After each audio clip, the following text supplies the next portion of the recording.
Hello, my name's Toby Simpson and I'm the director of the Wiener Holocaust Library. Welcome to this video, which is our contribution to the national online commemoration of Yom HaShoah 2020. Thank you to the organisers for giving us this opportunity to reach out at a time when, like many other organisations, we're working from home and we're not able to interact in person.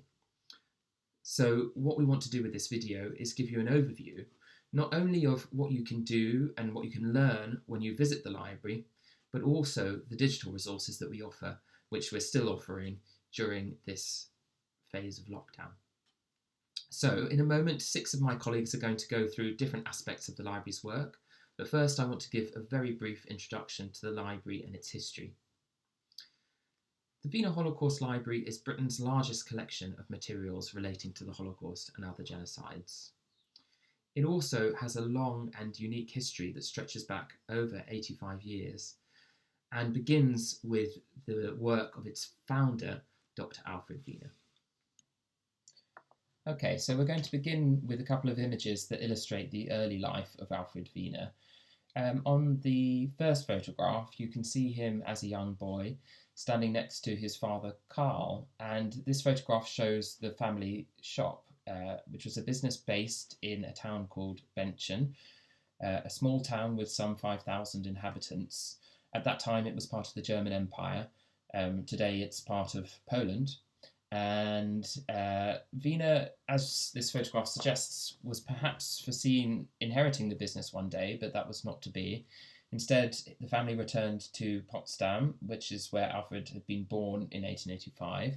And Alfred showed himself a gifted student, went on to study at the theological faculty of the University of Berlin, and later went to Heidelberg University, where he obtained a doctorate specialising in medieval Arabic literature, and later in life he was affectionately known as Dr. Wiener.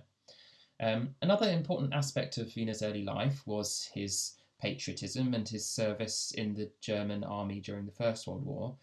In 1914, over 120,000 German Jewish men volunteered to serve the Kaiser, and Wiener was among them. He saw active service both on the Western and the Eastern fronts, and this picture shows him with comrades on the Western front digging defences. Wiener was awarded an Iron Cross in recognition of bravery in his service during the First World War. On this slide, we can see some images that illustrate Alfred Wiener's work during the 1920s, when he was very active in resisting the rise of the extreme right and the Nazi Party in particular. At that time, he was working for an organisation called the Central Association for Germans of Jewish Faith, which did a great deal of work on behalf of the Jewish community in Germany, and they resisted in particular the dangerous myth that was promoted by extreme right-wing anti-Semitic parties, claiming falsely that Jews were somehow responsible for Germany's defeat in the First World War. You can see on the left-hand side a publication called The Anti-Nazi, which Wiener was responsible for compiling, and it gathered together a huge range of useful information and suggestions for journalists and public speakers who wanted to criticise the Nazi Party. The Anti-Nazi was published by the Bureau Wilhelmstrasse, and that was part of the Central Association where Wiener worked. And one of his colleagues there was Walter Gissling, who pioneered the kind of counter-propaganda you can see on the right-hand side. This adopted some of the techniques used by contemporary political parties, such as striking images, symbols, bright colours, especially red, and also slogans. And you can see here the slogan, Die Nazis sind unser Unglück. That means the Nazis are our misfortune. And this was an inversion of an anti-Semitic slogan, Die Juden sind unser Unglück. The Jews are our misfortune. This third slide illustrates the phase between 1933 and 1938, when Wiener and his family lived and worked in Amsterdam. When the Nazis came to power, Wiener and his family were forced into exile, recognising that as opponents of the Nazis they were in grave danger. And on arriving in Amsterdam, Wiener was determined to establish Central Information Office that could raise awareness about the danger posed by the Nazis and also the plight of German Jews, including many colleagues of Wiener who remained in Germany. So on the left, you can see the building where the Jewish Central Information Office was based on the Jan van Eyck Straat in Amsterdam. And on the right, you can see Wiener with the colleagues who worked there with him. One of the striking achievements of the JCIO during this period was to gather over 350 eyewitness accounts of people who had witnessed the crimes of the Nazis during the Kristallnacht, the November pogrom of 1938. And those 350 reports remain part of the Wiener Library's collections to this day. In 1939, shortly before the Second World War broke out, Wiener was able to relocate the JCIO's holdings to London and re-establish it there.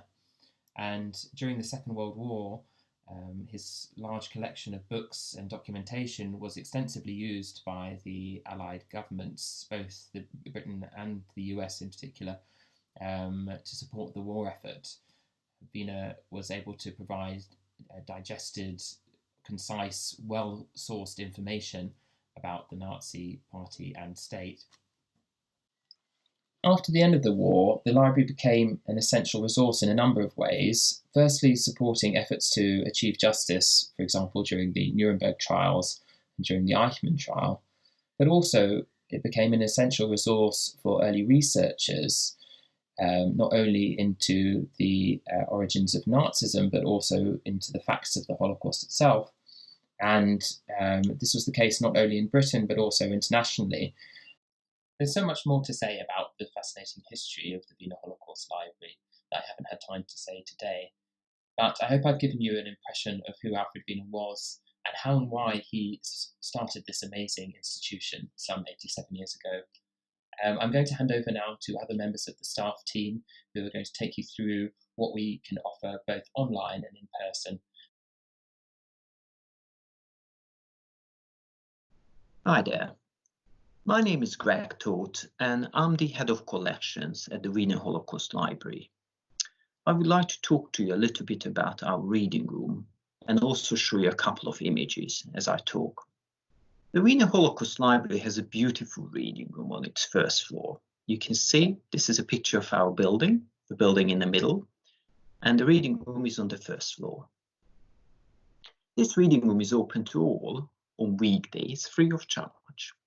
It is not necessary to make an appointment. However, we ask all first-time readers to bring one photographic ID to obtain a reader's ticket. A large collection of books is available on open access. You can see in this picture around 8,500 books we have in this room and the room next to it. Documents, photographs, periodicals, and microfilms are stored in our basement archives. Readers can search items in our collections catalogue. Internet access is available in our public computers and through our Wi-Fi networks. Books marked as Reading Room Open Access in the online collections catalogue don't need to be requested. Documents, photographs, periodicals, and microfilms, they need to be requested using call slips available in the reading room.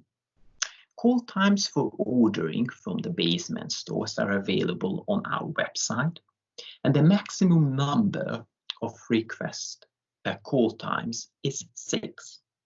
If you have any questions, please speak to our colleagues at the inquiry desk or email the collections team. Only members or friends of the Wiener Library may borrow books. Please see our website for details on how to become a member or friend of the library. Members may borrow up to 6 books from the lending stock for up to 3 weeks. These can then be renewed twice, either in person, by telephone, or email. Making copies from our collections is possible, but has to be approved by staff at the inquiry desk. Permission to copy materials depends on its physical condition, or copyright. And some materials may not be copied at all. If you cannot visit the library, we can send you digital copies of our materials. To order copies, please contact the collections team. There is a fee for this service to cover administrative costs. I look forward to meeting you in the reading room.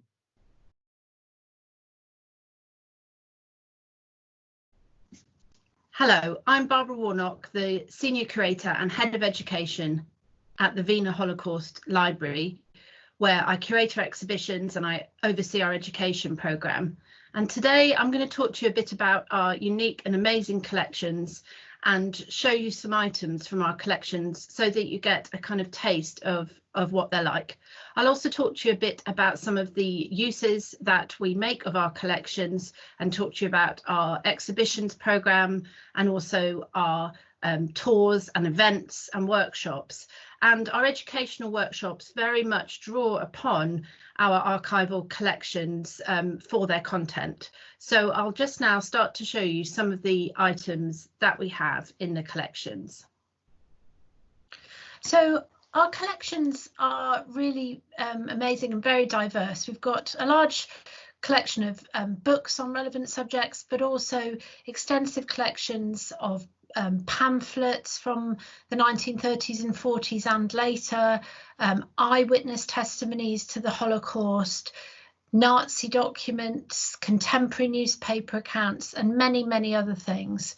Some of the collections that we've got are very unique. So you can see here on this slide on the right-hand side a packet of tomato seeds, and these date from the 1930s. But concealed within this packet of tomato seeds was actually an anti-Nazi pamphlet. And this is just one item that we've got in a large collection of hidden anti-Nazi writings that we have in our archive.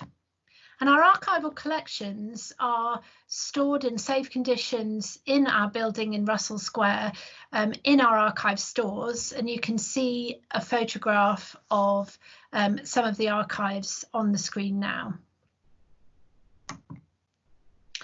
In our collections and in our archive, we've got the 1930s material collected in Amsterdam by the Jewish Central Information Office, by Alfred Wiener and his staff. So these include some amazing and rare items, such as on the left here, an incredible photograph album that was taken for the Jewish Central Information Office in Amsterdam.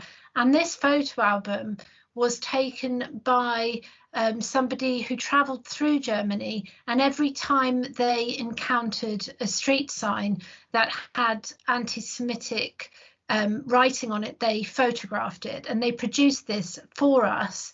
And it's a very important document of anti-Semitism in this form in Germany in the 1930s. Also on the screen is another document from the 1930s, which is also housed in our archive, and this is a ballot paper from the 1936 Reichstag elections, and you'll be able to see there how democracy, obviously at this point in Germany, was a complete sham. In recent decades, our collections have continued to expand, particularly in the area of what we call refugee family papers. So we have received hundreds of donations of collections of documents, photographs and papers from Jewish refugees or their descendants. These are Jewish refugees who came to Britain in the 1930s and 1940s. This is a really rich collection containing sometimes official documents, family photographs, personal items, personal documents and letters. And on the screen now you can see just some examples from this collection, including a photograph top left of Ludwig Neumann on his release from Dachau concentration camp in late 1938. It was a photograph taken by his family. Next to him, this picture of a plane was drawn by a young boy and sent to his stepbrother, and this boy came to Britain on the Kinder transport from Czechoslovakia. And below that, a touching drawing from a father stranded in Lvov in the Soviet Union, and a drawing that he sent in a letter to his daughter, who had again come to Britain on the Kindertransport. So it just gives you some sense of the rich diversity of our refugee family papers collection, and we're very much still collecting that material. I'm just going to talk to you now about how we use some of these collections in our exhibitions. So we have a number of travelling exhibitions which are available to hire, which include exhibitions on Kristallnacht, on rescues of the Holocaust. Also, a recent exhibition that's come to us is about the Kitchener camp rescue. And also recently we produced this exhibition about the Kindertransport, drawn almost entirely from our own collections and called 1,000 Kisses, Stories of the Kindertransport.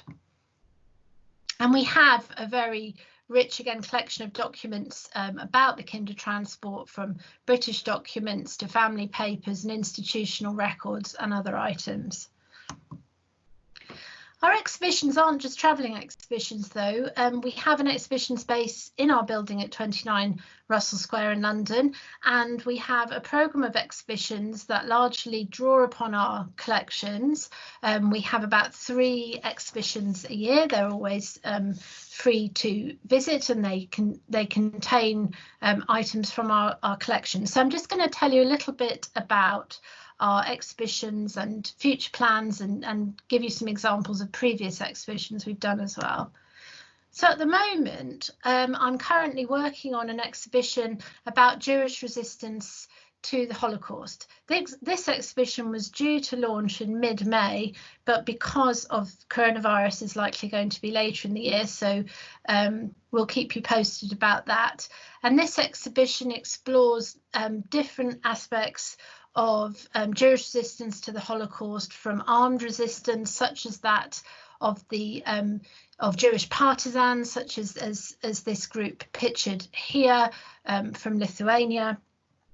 The exhibition also explores more spiritual, cultural, religious aspects of resistance that occurred as well. And one amazing example that we have of this is contained within a very extensive collection of diaries and journals that we have of Philip Manus, who was in Theresienstadt ghetto, and he kept these journals and diaries. Other people contributed to them, and he was able to kind of keep a sense of culture going inside the ghetto, partly through his use of his journals and also through events and lectures that he organised there as well. And we have those in our collection, and they'll feature in this exhibition. In addition to our varied programme of exhibitions, we also have lots of different events, ranging from talks by historians and others to book launches to occasionally film screenings. We have sometimes PhD students talking about their latest research. We sometimes stage extra tours, and we also have programmes of events which are on the theme of the exhibitions that we have. So I've just shown you a sample there of some of the events we had 1 week last year. We also have a busy programme of workshops, tours, and talks. So we do workshops for school students, undergraduates, postgraduates, teachers sometimes as well. And we also have a weekly tour every week on a Tuesday of the archives, and sometimes other tours as well. So there's lots of ways that you can come and see us and visit us and see our collections and get a sense of who we are and what we do. All of our work really draws upon our amazing collection. So I hope today I've managed to give you a sense of them and also of the work that we do.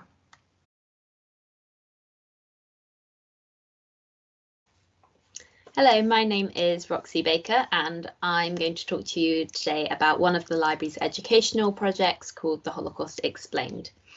The Holocaust Explained is an educational website that aims to teach British school children about the Holocaust. The website was originally created by the London Jewish Cultural Centre, or also known as the LJCC, which was formerly based in Golders Green.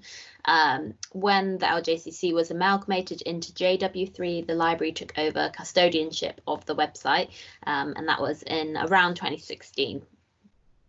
And since then, we have undergone a project of kind of extensive revitalization with the website. We've had it redesigned, and we've republished and reviewed most of the content on the site as well. And in doing this, we had several aims. Our primary aim was to showcase our own unique archival collections at the library, as we feel that they can really kind of benefit children learning about the Holocaust and really help them visualize some of the aspects of that. And we also wanted to add several new features, some new content in line with the British curriculum, but also brand new features such as our educational resources page, which is primarily aimed at teachers and giving them the tools necessary to teach the Holocaust in an accurate and engaging way as well. And I'll show you that page later on. But to begin with, I'll take you through the website. So if you bear with me, I'll just share my screen with you.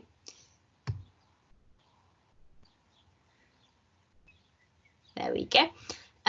So this is the homepage of the website.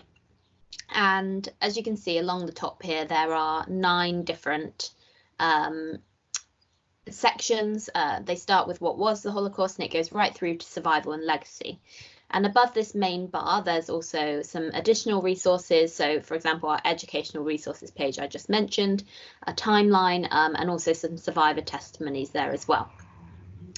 So you can either access the content on the site directly. So if you're looking specifically at ghettos and camps, you can click right on that section, or you can click the Start Exploring page here, which will take you through to the beginning of the site. Today we're going to look at the Life in Nazi-Controlled Europe section, so we're just going to jump straight in here.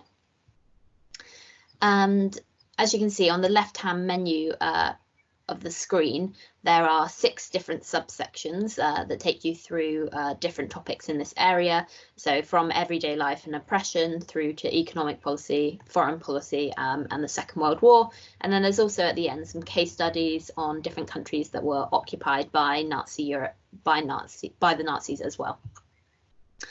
So if we click on, for example, everyday life, you can see here one of our documents from our archive, which is a drawing by a young German schoolgirl called Gerda Naber, and that actually shows the Nuremberg laws, the racial laws which defined Jews in 1935. But if we also scroll down, you can see a more thorough page. So that's the landing page of this section. But for example, we have articles on what life was like for young people under the Nazis. And there's a whole article here on that. You can see that some words are underlined, which means that they have additional definitions if they're complicated. So, for example, the word indoctrinate might not necessarily be something that a 13-year-old understands, so it just gives a bit of a further definition of that.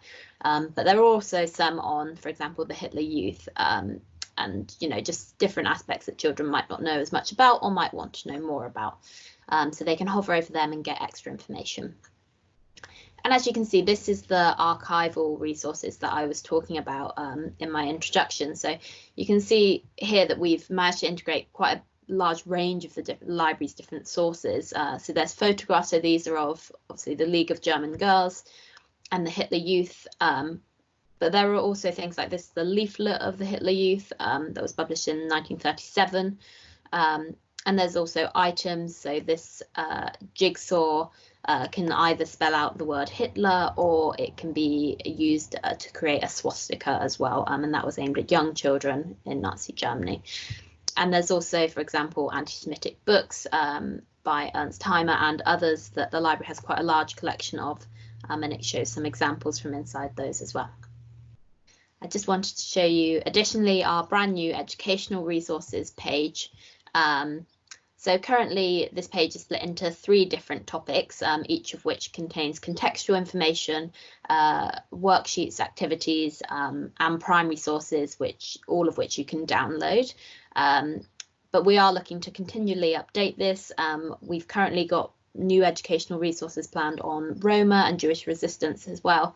But for now, I'll show you the pre-Nazi era life worksheet, which can be really helpful for teachers teaching about, for example, Weimar Germany or any type of pre-war life in Germany. So as you can see, there are several sources here that are available for download from our archives, and you can click through them, decide which ones to download, and click download at the bottom here. In addition to this, there's also a worksheet, as I mentioned. So if you click on the hyperlink, it opens up this PDF, which is obviously available to download as well.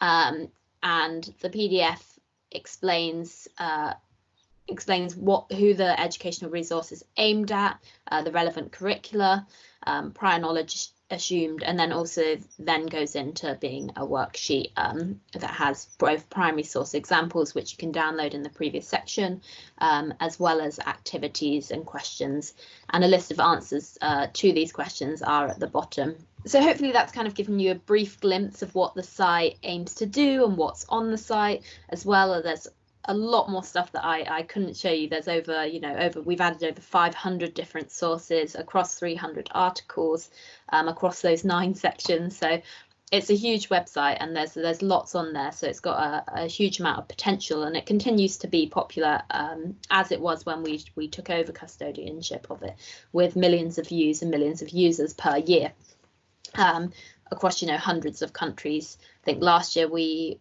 managed to reach 277 countries, which is obviously fantastic.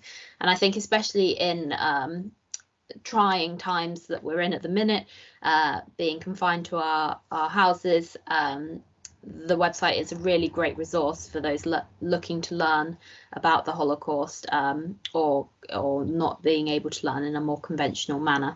So yeah, I hope that was interesting, and I hope everyone is safe and well. Thank you very much for listening.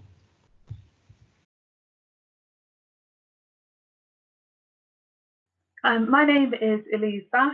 I'm the Senior Researcher on the International Tracing Service Archive, which is a digital archive, a copy of which is held by the Wiener Holocaust Library. What I'm going to do now is explain what the International Tracing Service Archive is, what it holds, how we use it in the library, and how, if you feel that the material would be useful to you and your research, how you can access it yourself. I'm also going to start referring to it as ITS, just because International Tracing Service Archive is a bit of a mouthful. So the ITS, it is one of the largest collections of material connected with the Holocaust in the world. It holds over 30 million documents connected with the experiences of over 17.5 million people who were caught up in the Holocaust. So it's a vast archive. It contains a huge amount of material. I tend to think of this material in 2 categories. Firstly, material from the time of Nazi persecution itself. So these Nazi documents, basically, which we've now repurposed as research tools. So within this, you'll have material from the concentration camps, you'll have prison records, deportation lists. You'll also have material connected to individual prisoners. So, for example, the top card you can see now is a specific person's prisoner record. So you can see how, if you're trying to research that person, how useful that document could be in letting us find out a bit more about him and what happened to him. So that's one part of the documentation from the time of persecution itself. And the second batch of documentation is post-war material.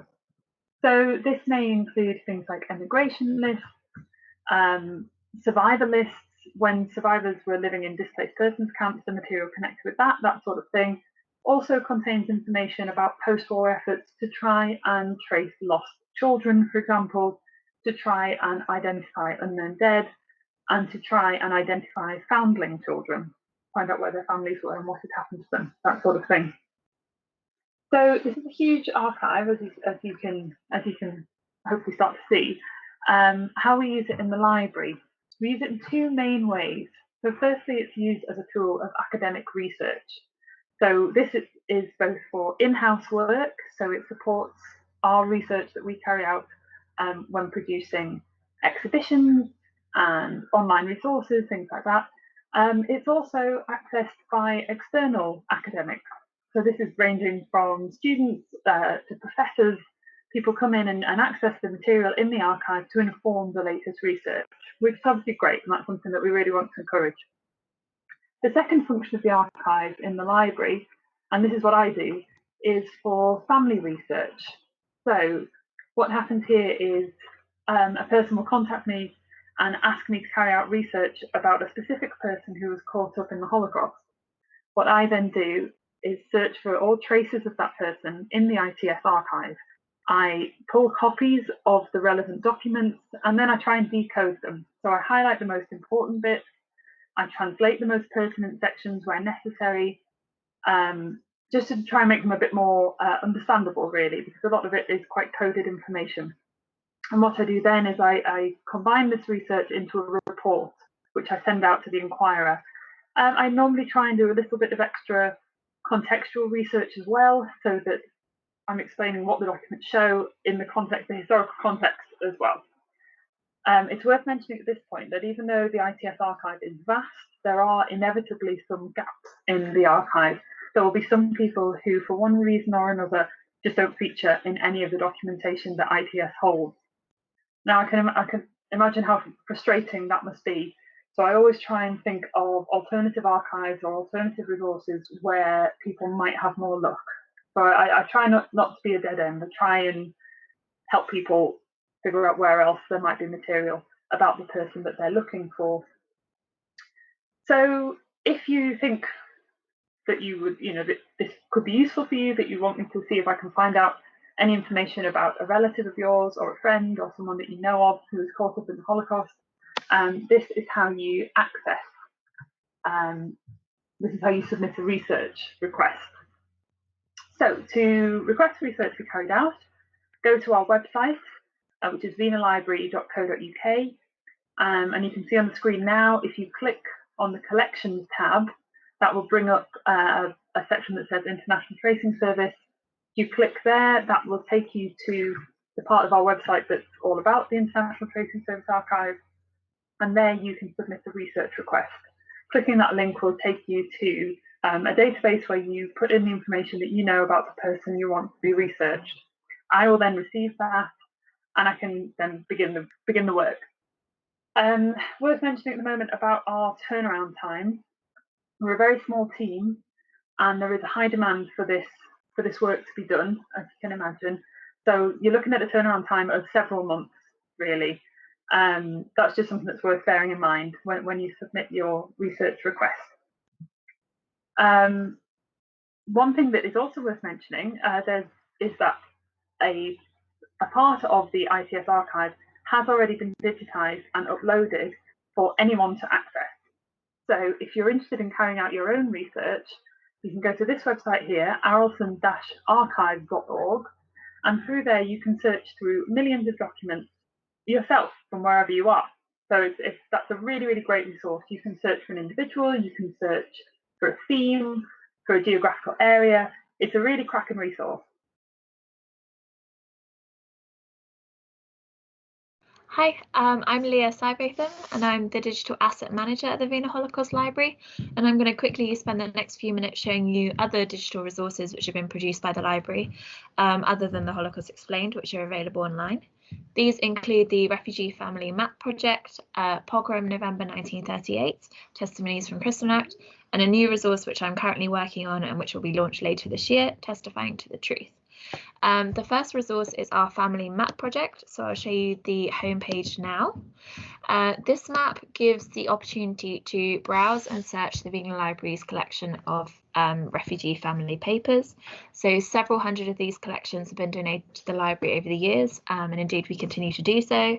They have been donated primarily by Jewish refugees and their families who escaped Nazi anti-Semitic persecution by emigrating either from Germany itself or from Nazi-dominated countries, including Poland, Austria, and France. And indeed, if you look at this page, you can see the distribution of those collections. So we have some in Lithuania, we've got some in Ukraine, some in Hungary, etc. For the purposes of this, though, we're going to focus in on Berlin, which, as you can probably imagine, is where a high proportion of our family collections come from. And we're going to look at this one, which is our Peter Johnson collection. So Peter Johnson was born Wolfgang Josephs, and he was a Jew from Berlin who came to Britain in early to mid 1933, and he was unfortunately one of those transported on the infamous Dunera to Hay internment camp in Australia. He returned to Great Britain in 1941 in order to enlist in the Pioneer Corps, which is when he changed his name to Peter Johnson. He became an interpreter for the British occupying forces in Germany from May 1945. So he was involved in the denazification process. If we look at the record itself, there is a brief biography here on the right-hand side. On the left is some sources from his collection. So there's a photograph here. There's a short testimony at the bottom, an audiovisual testimony. There is a work reference for his father, Alfred Joseph, a letter from his father who was in Amsterdam in 1941, a travel permit for Peter Johnson. And then if you scroll down on the right-hand side, there is a link to see in our online catalogue, which is where you can find out more information. It is worth bearing in mind that not all of our family papers are included on this map, and that not every document belonging to each collection is featured here. It's really just a highlight and a kind of snapshot of the type of material that we do hold. But that being said, we are currently working on adding additional content on upgrading the site to show more documents, photographs and stories from each family featured. The second site I wanted to show you is called Pogrom November 1938. Testimonies from Kristallnacht. So this is the home page. As I'm sure you're aware, the November pogrom was an event which happened across Germany and Austria in which thousands of Jews were terrorized, persecuted and victimized. It also kind of involved the desecration of over 1,200 synagogues and the looting of thousands of Jewish businesses and homes. The kind of context of this collection is that it came about in the months following the pogrom. Our founder, Dr. Alfred Wiener, and his colleagues at the JCIO in Amsterdam, which is the predecessor of the Wiener Library, collected over 350 contemporary testimonies and reports. They're really quite unique because they were compiled so shortly after the event. And this website is the first time that they are available online, that they are fully searchable, and that they have full English translations. So if we just look at the site briefly, you can learn more under historical context about the event kind of in general. You can learn more about the project itself, how things were gathered, how we preserved them in the years since. But under this tab is where testimonies and reports is where you can view the testimonies themselves. So they are all arranged here. You can filter according to subject. So they're on quite diverse topics. They're ones that concern synagogues, Jehovah's Witnesses, the Kindertransport. And then if we scroll down, if you're looking for a specific individual to see whether they gave a report, you can look here. It is worth bearing in mind that the majority of them are anonymous, which I guess is kind of understandable given that they were kind of recorded by the library very shortly after the event itself. But if you scroll down, some have been recorded kind of by the names themselves. If we just choose a testimony to have a look at now, so we'll have a look at this one, which concerns the pogrom in Dusseldorf. You can view first the English translation, which is here. If you click on this tab, you can see the German transcription. And then lastly, if you click on original scan, you can see the document as it appears in our collection. And then using the slider, you can zoom in and out. You can use these tabs here to look at the next page. So it's really quite user friendly. And then finally, the last site that I wanted to show you is called Testifying to the Truth.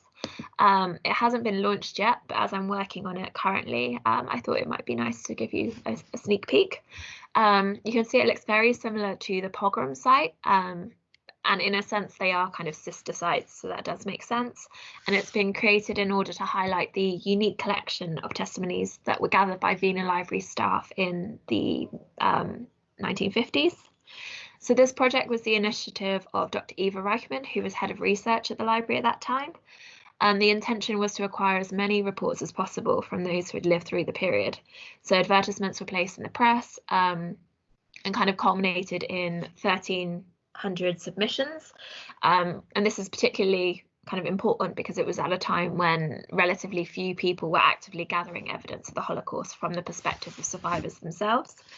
As you can see, it is arranged very similarly to the pogrom site, so you can also browse by subject. Because these testimonies cover the whole course of the war, it's much more diverse in its topics. It covers a lot more topics and a lot more kind of geographical reach. You can also see whether they are available in English. So the majority of them are available in English thanks to the work of our volunteer translator team, who are currently still in the midst of translating. And again, you can view by witness. As I said, this site, which we will hope, which I'm working on at the moment, will be launched later this year.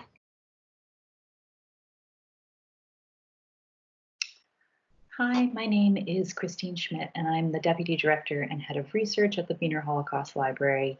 And I'm very pleased to be able to speak with you today during the national commemoration of Yom HaShoah, along with my colleagues from the library, about the work we do and the opportunities for research on the Holocaust that we offer at the library. I'm just going to share with you a short presentation. So as we know, primary sources, documents, diaries, photographs, eyewitness testimonies, these are all the basis of historical research. And since we are one of the largest collections of Holocaust-related archival and published material in the UK, we offer researchers many opportunities to engage with and use our collections for their own work. Our materials are open for research to scholars, students, family researchers, and basically anyone who is interested in learning more about the Holocaust or doing more extensive research on the Holocaust. There is a tremendous amount of new and significant research being done on the Holocaust and other genocides. And so we aim to ensure that all of our activities, such as exhibitions and events, are research-led. And we strive to make sure that the latest academic scholarship informs our work. Our event series, such as lectures, workshops, and seminars, bring researchers together to share new findings and to gain new insights. We also aim to be a place where postgraduate students and new researchers can develop their work. So, for example, we regularly host our PhD in a Cup of Tea series for doctoral and early career researchers who can present their findings and receive feedback in an open and supportive environment outside the academy. And we've also hosted archival discovery days, teaming up with higher education institutions in order to connect researchers with each other. Our workshops have focused on particular collections and allowed researchers guided access to those collections, for example, on the vast International Tracing Service archive, and we've offered these both for postgraduate students and family researchers. The library facilitates research internationally as well, and is one of the founding members of the European Holocaust Research Infrastructure, or as it's known as ERI for short. ERI aims to provide a gateway to Holocaust-related documents and other archival material around the world, and also to connect people researching the Holocaust. We've hosted a number of ERI fellows over the last several years, and we're looking forward to doing that again in the near future. Our staff also present their own original research at national and international conferences on the Holocaust, and the library is one of the organizers of the Beyond Camps and Forced Labor Conference, which is going to be held in London in January 2021. Finally, because we have recognized that there is still a gap between wider knowledge of the Holocaust and latest scholarship, we have created a new partnership that will ensure that our collections and research reach wider audiences. Later this year, we'll be teaming up with the Holocaust Research Institute at Royal Holloway, University of London, the Holocaust Survivors Friendship Association, which is a charity based in Leeds, and the University of Huddersfield to launch a new initiative called the Holocaust and Genocide Research Partnership. Our first joint event actually took place in January for Holocaust Memorial Day in Huddersfield, and we have planned a series of joint exhibitions, fellowships, workshops, research briefings for educators, as well as publications. And we see all of these activities as helping to ensure that the public dialogue about the Holocaust is rooted in the latest research and historical evidence. So this is just a short overview of the kinds of research activities we support. For our latest opportunities, it's always best to check our website and to reach out to me directly if you wish. I'm always very happy to help. We are going to be looking into developing more of our content and more of our offering for this hopefully temporary period when we're all shut in and on lockdown. And please stay tuned to our website for more information about what we have to offer. Thank you for listening.